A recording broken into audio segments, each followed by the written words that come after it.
بسم اللہ الرحمن الرحیم۔ عاملین سے متعلق جو ہماری گفتگو چل رہی تھی ان میں سابقہ نشست میں ہم نے شعبدہ اور کرامت کے مابین فرق کو واضح کرنے کی کوشش کی تھی، اور وہ نشست در حقیقت ایک بکثرت آنے والے سوال کے جواب پر مشتمل تھی۔ اگرچہ یہاں پر اسی پوری نشست کو بیان کرنا مقصود نہیں ہے، لیکن اتنی بات بیان کرنا ضروری محسوس ہوتا ہے، چونکہ اس میں ایک سوال یہ آیا تھا کہ آپ علی الاطلاق جو ہے لوگوں کے ہاتھوں پر ظہور پذیر ہونے والے محیر العقول واقعات کو شعبدہ کہہ کر کے کرامت کی آپ نفی کر رہے ہیں۔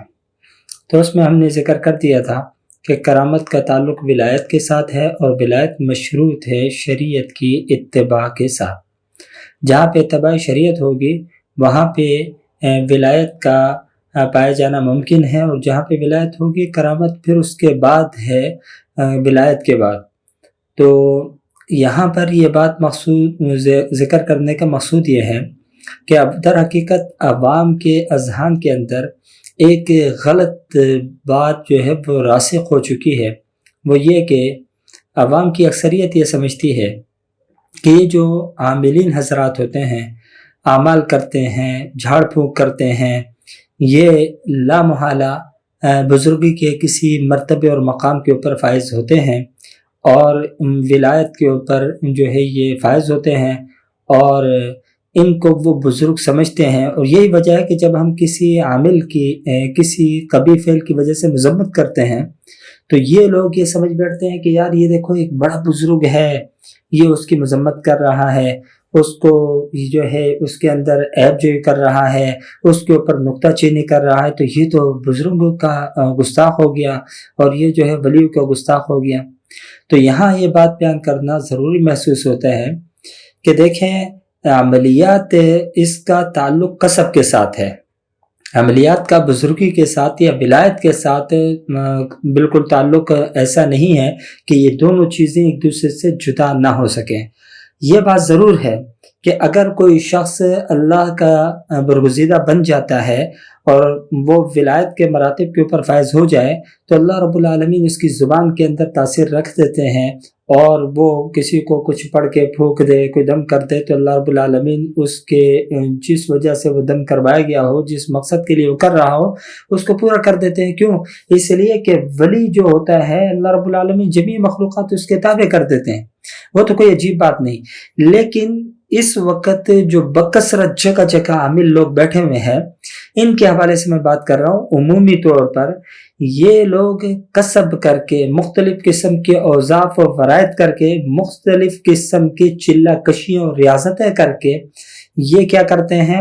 اپنے آپ کو اس قابل بناتے ہیں کہ بھی ہمارے دم کے اندر تاثیر ہو جائے، ہمارے کو عمل کرنا آ جائے، ہمارے کو طریقہ کار اس کا آ جائے، اور ہم جو ہے لوگوں کے معاملات کو حل کر سکیں، اگرچہ اس کے مقاصد دنیا کے ہوتے ہیں۔ تو یہ جو ریاضت اور کسب ہوتی ہے، یہ ریاضت اور کسب بھی خالصتاً للہ یہ لوگ نہیں کرتے ہیں، بلکہ ان کے جو مقاصد ہوتے ہیں وہ کیا ہوتے ہیں؟ دنیا کے، کہ بھئی میں نے اس کے ذریعے سے فلاں کام حاصل کرنا ہے، اس ریاضت کے ذریعے سے میرے کو فلاں چیز ملے گی، اور اس سے میں فلاں کام کروں گا۔ تو جب یہ ان کی نیت ہو اس ریاضت کے اندر، اس چلہ کشی کے اندر، اس پڑھائی کے اندر، تو ایسی صورت کے اندر اس کے اندر بزرگی یا اس کے اندر اللہ کا قرب کہاں سے آئے گا؟ اللہ کے قرب کے لیے تو ضروری ہے کہ انسان وہ اللہ کی خوشنودی کے لیے، اللہ کی رضا کے لیے، اللہ کی اطاعت کے لیے کیا کرتا ہے؟ نیک اعمال کرتا ہے۔ یہاں ان کا مقصد دنیا کا حصول ہوتا ہے، تو لہٰذا بزرگی تو اس کے اندر آئے گی نہیں۔ تو جب بزرگی نہیں آئے گی تو پھر عوام کا یہ سمجھنا کہ یہ بہت بڑے بزرگ ہیں، یہ کیا ہے؟ خیال محض ہے، اور اس کا حقیقت سے کوئی تعلق نہیں ہے۔ اب ہم دیکھتے ہیں ہمارے پاس عوام کی بہت بڑی تعداد ایسی آتی ہے، جس وقت وہ آتے ہیں وہ کوشش کرتے ہیں بھی ہم ان کے ہاتھوں کو بوسہ دیں۔ کیوں؟ وہ سمجھ رہے ہوتے ہیں بڑا بزرگ بیٹھا ہوا ہے۔ کبھی وہ گھٹنوں کو چھونا چاہتے ہیں، کبھی جو ہے وہ آتے ہیں اور جس وقت واپس پلٹتے ہیں تو پیٹھ نہیں دیتے، بلکہ الٹے قدموں کو واپس جا رہے ہوتے ہیں۔ کیوں؟ وہ سمجھ رہے ہوتے ہیں بڑا بزرگ بیٹھا ہوا ہے، بڑا ولی بیٹھا ہوا ہے، تو اس کی جو ہے اہانت ہو جائے گی، توہین ہو جائے گی۔ تو یہ چیزیں وہ عامل بھی ان کو منع نہیں کرتے کہ بھئی ہم لوگ اس عزت اور تکریم کے قابل نہیں ہیں، ہم گناہگار لوگ ہیں، لیکن یہ بلکہ اس کے اوپر خوش ہو جاتے ہیں، او ہو فلانا بندہ آتا ہے وہ میرے ہاتھ پاؤں چوم کر کے جاتا ہے، اور بڑی اپنے وہ فخر کے ساتھ اپنی بڑائی بیان کرتے ہیں کہ بھئی لوگ آتے ہیں وہ تو ہمارے سامنے جھکتے ہیں اور ہمارے سامنے بچتے ہیں. تو یہ تو عوام کے چلو غلط عقیدے کی وجہ سے ہو رہا ہے. ان کی تو آخرت برباد ہے ہی ہے. کیوں؟ یہ لوگ تکبر میں پڑ گئے. کیوں؟ اس لیے کہ یہ جب کوئی ان کو عزت دیتا ہے یہ اس کو منع بھی نہیں کرتے کہ بھئی ہم اس عزت کے حقدار نہیں ہیں، بلکہ الٹا متکبر ہو جاتے ہیں، تکبر کے اندر مبتلا ہو جاتے ہیں کہ بھئی ہم جو ہے نا وہ بہت بڑی چیز ہے، بہت بڑے مراتب کے اوپر فائز ہیں، اور دیکھو لوگ ہمارے ہاتھ چوم رہے ہیں، ہمارے پاؤں چوم رہے ہیں. منع کرنے کے بجائے یہ اس کے اوپر فخر کرنا شروع کر دیتے ہیں. تو یہ چیزیں اگر عوام کے شعور کے اندر بیدار کر دی جائیں کہ بھئی دیکھیں اگر آپ کسی معالج کے پاس جاتے ہیں، اپنے کسی مسئلے کو لے کر کے جاتے ہیں، اس کو خالی اتنی ہی عزت آپ دیں جتنا آپ جسمانی عوارض کے لیے جس وقت ڈاکٹروں کے پاس جاتے ہیں تو ڈاکٹر کو اخلاقی طور پر جتنی آپ عزت دیتے ہیں اس سے زیادہ کہ یہ بدبخت حقدار نہیں ہے، اتنی ان کو عزت دیں. جائے کہ آپ جو ہے ان کے ہاتھ پاؤں کو چومیں، آپ جو ہے ان کے گھٹنوں کو ہاتھ لگائیں، آپ جو ہے ان کی طرف پشت نہ کریں. تو اس سے ان آپ معاشرے کے اندر جو ہے وہ کیا ہو رہا ہے، ایک غلط عقیدہ بھی پروان چڑھ رہا ہے، اور دوسرے نمبر پر ان بدبختوں کی آخرت بھی برباد ہوتی جا رہی ہے، کیونکہ یہ منع بھی نہیں کرتے اور یہ اپنے آپ کو بہت اونچی چیز سمجھنے شروع کر دیتے ہیں، جس کا نتیجہ معاشرے کے اندر بھی فساد اور ان کی آخرت بھی برباد اس صورت کے اندر سامنے آ رہا ہے. یہاں تک تو ہو گیا یہ مسئلہ کہ عوام کے اذہان کے اندر یہ بات بٹھانا مقصود ہے اور مطلوب ہے کہ دیکھیں یہ چیز کسب کے ساتھ تعلق رکھتی ہے، بزرگی کا اس کے اندر کوئی عمل دخل نہیں ہے، اور بزرگی وہ مشروط ہے کس چیز کے ساتھ؟ شریعت کی اتباع کامل کے ساتھ. دوسری بات یہ ہے کہ یہ جو ہم سلسلہ شروع کیا ہے ہم نے، اور کافی عرصہ ہو گیا میرے کو یہ اس محاذ کے اوپر لڑتے ہوئے کہ عاملین کی مذمت، ان کی برائیاں، ان کی وجہ سے معاشرے کے اندر پھیلنے والے فتنہ اور فساد، اور ان کے پھیلائے ہوئے فساد سے بچنے کے طریقہ کار، یہ جو میں بکثرت بیان کرتا رہتا ہوں. تو یہ ایک عرصے سے ہم چل رہے ہیں. ابھی تو آپ نے دیکھا کہ بھئی ماشاءاللہ ایک کا تو بڑا مشہور ہو گیا وہ خطیب کا، اور ہر کوئی اب اس کی مذمت کر رہا ہے. ایک وقت تھا کہ اس کے اوپر بھی آواز اٹھانا بڑا مشکل کام تھا،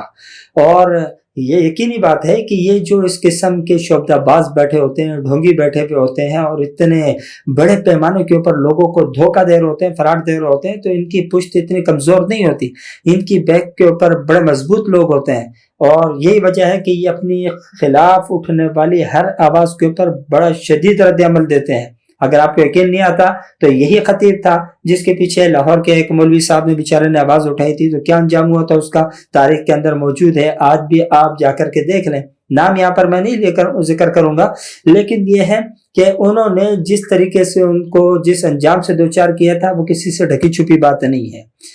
اور اسی طریقے سے جب ہم نے آواز اٹھائی تو اب ماشاءاللہ بکثرت لوگوں نے اٹھانی شروع کی، اور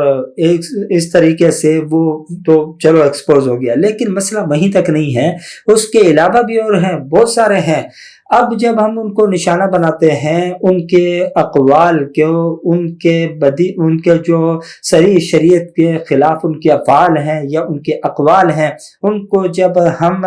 ذکر کرتے ہیں اور ان کی مذمت کرتے ہیں، تو افسوس اس بات کے اوپر ہوتا ہے کہ ہمارے کو مخالفت کا جو سامنا ہوتا ہے وہ ان کی طرف سے تو جو ہے وہ ہے، لیکن افسوس اس پر ہوتا ہے جس وقت اپنے بیچ میں آ کر کے ہماری مخالفت پہ کھڑے ہوتے ہیں، ان کے شانہ بشانہ کھڑے ہو جاتے ہیں. اور کیا ان کے دلیل ہوتے ہیں؟ او جی اس کی اتنی بڑی پگڑی ہے، اور اس کا کلہ ہے، اور اس کی سفید ٹوپی ہے، اس کی فلاں جگہ سے فراغت ہے، اس کی فلاں جگہ سے نسبت ہے، تو یہ ہے وہ ہے فلانے دھمکانے. دو باتیں یاد رکھیے گا کہ ہم نے جس نبی صلی اللہ علیہ وسلم کا کلمہ پڑھا ہے، جس شریعت کے متبع ہیں، اس شریعت کے احکام کے اندر یہ حکم کہیں نہیں ہے کہ اگر غلطی کرنے والا وہ بڑے کلے والا ہو، غلطی کرنے والا سفید ریش ہو، غلطی کرنے والے کی نسبت کسی اونچی جگہ سے ہو، تو بھئی اس کو کچھ بھی نہ کہو، اس کی غلطی کے اوپر اسے تنبیہ بھی نہ کرو. بلکہ ہمارے دین میں تو ہمارے کو یہ تلقین کی گئی ہے، ہمارے کو یہ حکم دیا گیا ہے کہ جہاں آپ برائی دیکھو برملا اس برائی کو روکو. اگر آپ سے بڑا ہے تو ٹھیک ہے، آپ آداب کے دائرہ کار کے اندر رہ کے اس کی برائی کے اوپر اسے آگاہی دو. یہ کون سی بات ہو گئی کہ بھئی وہ تو سفید ریش ہے؟ اب سفید ریش ہے وہ تو زیادہ قابل اصلاح ہے، بدبخت کی ٹانگیں قبر کے اندر لٹک رہی ہے اور اس بے غیرت کو شرم نہیں آ رہی۔ اب جب ہم اس کے اقوال قبیحہ کو، ان کے کرتوت جو مکروہ کرتوت ہے وہ لوگوں کے سامنے بیان کرتے ہیں تو ان لوگوں کو تکلیف ہوتی ہے، کہتے ہیں کہ جی وہ بڑا ہے اور وہ بزرگ ہے تو یہ ہے وہ ہے۔ میرے بھائی اس کے اندر 1000 خوبیاں ہوں گی، 1,00,000 ہوں گی، اس کی پوری زندگی، اس کی پوری جو سانسیں ہیں وہ خوبیوں کا مجموعہ ہوں گی، لیکن اگر اس کے کسی قول اور فعل سے معاشرے کے اندر انتشار پھیلتا ہے، معاشرے کے اندر برائی پھیلتی ہے، معاشرے کے اندر بدعت اور شرک پھیلتا ہے تو ایسی صورت کے اندر اس کا مواخذہ کیا جانا لازم اور ضروری ہے۔ یہ بات یاد رکھیں، یہ تو میں نے اپنی زندگی کا مشن بنا رکھا ہے، نہ میں ایسے لوگوں کو چھوڑ رہا ہوں اور نہ ہی اب میں ان لوگوں کو چھوڑوں گا جو کہ ان کے کرائے کے ٹٹو بن کر، ان کے جڑ بن کر کے سامنے آتے ہیں اور ہماری زبان روکنے کی کوشش کرتے ہیں۔ ہاں ایک مرتبہ ضرور کہتا ہوں کہ خدا را آپ اگر حق نہیں کہہ سکتے، اگر آپ سچ نہیں کہہ سکتے تو کم از کم جو کہہ رہا ہے اس کی زبان روکنے کی کوشش نہ کریں، ہمارے راہ روکنے کی کوشش نہ کریں، ہمارے کو بولنے دیں۔ کیوں؟ آپ نہیں کہہ سکتے، ہم کہہ رہے ہیں، ہمیں پتہ ہے اس کے عواقب کیا ہیں، ہمیں پتہ ہے اس کا انجام کار کیا ہے، لیکن اس سب کو جانتے ہوئے، اس کو بوجھتے ہوئے اور تمام حقائق سے واقف ہونے کے بعد بھی جب ہم یہ کر رہے ہیں تو اس کی وجہ صرف اور صرف یہ ہے کہ ہمارے پاس جو معلومات ہے، ہم اپنی معلومات کی روشنی میں اتنا جانتے ہیں کہ جو حقیقت ہم تک پہنچی ہے، اس حقیقت کو معاشرے کے اندر پہنچا کر کے معاشرے کے افراد کو ان ڈھونگیوں کے شر سے اور ان فتنہ پرور لوگوں کے شر سے محفوظ رکھنا اور ان کو محفوظ کرنا یہ ہماری ذمہ داری ہے۔ اگر ہم نہیں کریں گے تو عند اللہ ہم مجرم ہیں، اور جو لوگ ہمارے کو اس مشن سے روکنا چاہتے ہیں وہ بھی اتنے ہی گناہگار ہیں جتنا وہ ڈھونگی لوگ گناہگار ہیں، جتنے وہ فسادی لوگ گناہگار ہیں۔ کیوں؟ اس لیے کہ ان کو پتہ ہے کہ ان کے اندر کیا ہے، قباحتیں ہیں، ان کو پتہ ہے ان کے اندر برائیاں ہیں، لیکن وہ صرف اس وجہ سے خاموش ہیں کیونکہ وہاں پہ نسبتیں ہیں ان کے، وہاں پہ تعلقات ہیں ان کے، وہاں پہ رشتہ داریاں ہیں ان کی، وہاں پہ قرابتیں ہیں ان کی، وہاں پہ دل لگیاں ہیں ان کی، تو وہ کہتے ہیں کہ نہیں جی اس کی برائی کو برا نہ کہا جائے، بس صحیح ہے اس کے اوپر خاموشی کر لو، دل سے برا جان لو۔ بھئی تمہارا ایمان اتنا کمزور ہوگا، آپ دل میں برا جانتے رہو، ہم زبان سے برا کہتے تھے، کہتے ہیں، کہتے رہیں گے، اور انشاءاللہ یہ میری زندگی کا مقصد ہے۔ کیوں؟ یہ اس لیے کہ لوگ عامل ہونے کی حیثیت سے ہمیں جانتے ہیں نا، تو ہمارا یہ فرض بنتا ہے ایک صحیح عامل کی طرف لوگوں کی رہنمائی بھی کریں، ہم لوگوں کو بتائیں اچھے عامل کی صفات کیا ہیں، برے عامل کی شناخت کیا ہے، اس کو پہچاننے کا طریقہ کار کیا ہے۔ آپ چھپاتے رہیں، ہم ظاہر کرتے رہیں گے، آپ ان کے اوپر پردے ڈالیں، ہم نہ صرف یہ کہ وہ پردے بھی اٹھائیں گے اور پردہ ڈالنے والوں کے اوپر سے بھی پردے اٹھائیں گے، اور جتنی مذمت ہم ان کی کر رہے ہیں انشاءاللہ ایک وقت آئے گا کہ ہم مجبور ہو کر کے ان کی بھی ویسے ہی مذمت کریں گے جیسے ان کی کر رہے ہیں۔ کیوں؟ اس لیے کہ یہ ان کے گناہ کے اندر برابر کے شریک ہو رہے ہیں، اگر خود نہیں روک پاتے روکنے والوں کی زبان روکنے کے در کے اوپر لگے ہوئے، اور کہتے ہیں کہ بھئی جی ہم لوگ جو ہے نا وہ بڑے کی عزت کرنا جانتے ہیں، ان لوگوں کو عزت نہیں آتی۔ بڑے کی عزت یہ نہیں ہے کہ وہ جہنم کے گڑھے میں جا رہا ہے آپ اس کو جانے دو، بڑے کی عزت اس میں ہے کہ آپ دیکھیں وہ غلط راہ کے اوپر چل رہا ہے، آپ اسے روکیں، آپ اس کی دستار کو نہ دیکھیں، آپ اس کی ایج کو نہ دیکھیں، آپ اس کی ظاہری کنڈیشن کو نہ دیکھیں، آپ اس کے کرتوت کو دیکھیں، اس کے افعال کو دیکھیں، اس کے اقوال کو دیکھیں۔ اگر شریعت کی کوئی شرعی خلاف ورزی وہاں پہ پائی جاتی ہے، اور اگر کوئی گناہ کبیرہ وہاں پر پایا جا رہا ہے، اگر معاشرے کو شرک اور بدعت کی طرف وہ شخص لے کر کے جا رہا ہے، اگر معاشرے کے اندر انتشار اور فتنہ فساد وہ شخص پیدا کر رہا ہے، آپ کا فرض ہے کہ آپ اس کو اس چیز سے روکیں۔ آپ نہیں روکتے، آپ میں ہمت نہیں ہے، آپ میں جرت نہیں ہے، آپ میں غیرت نہیں ہے، آپ کی ایمان اپنے آپ جو ہے وہ کمزور فیل کرتا ہے، تو پھر آپ سائڈ پر ہو جائیں۔